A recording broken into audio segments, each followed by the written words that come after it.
आज सकाळी शेतात गेलो आणि पहिल्याच 5 मिनिटात असं काही दिसलं की अक्षरशः धक्काच बसला.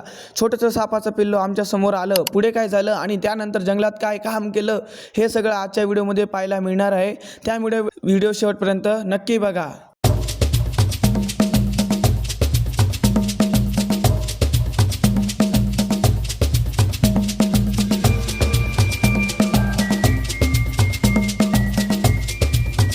तर नमस्कार मित्रांनो, आज सकाळी आम्ही नेहमीप्रमाणे आमच्या शेतात गेलो. हवामान एकदम मस्तच होतं आणि दिवसाची सुरुवात आम्हाला कामानेच करायची होती.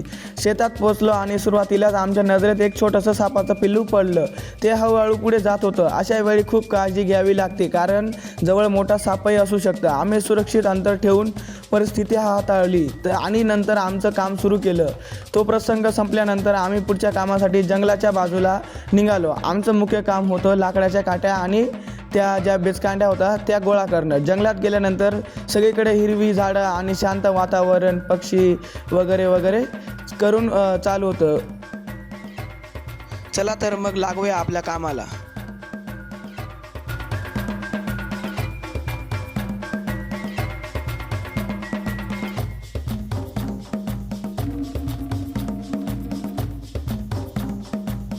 तर असं 1-1, 2-2, 3-3च्या प्रमाणाने आपण आपल्या काट्या तोडायला सुरुवात केली.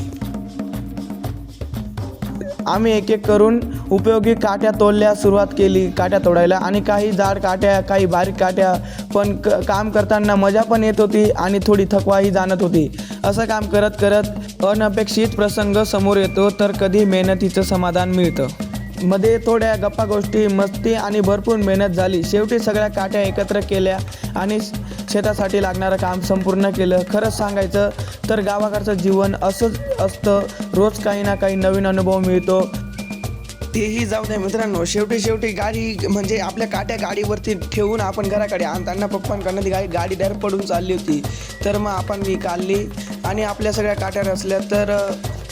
तर मग आपण आता बोलताच आपले हे 3 सेट आणले गेले होते, म्हणजे सोडले गेले, कारण की तेव्हा मला व्हिडिओ काढायला टाईम नव्हता, म्हणून मी ते काही टाकू शकलो नाही व्हिडिओमध्ये. तर आपण हे 3 गट्टे आणले होते घरी.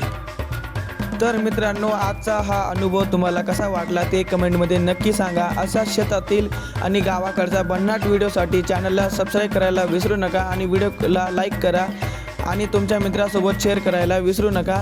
तर भेटूया पुढच्या एक नवीन व्हिडिओमध्ये. तोपर्यंत जय महाराष्ट्र.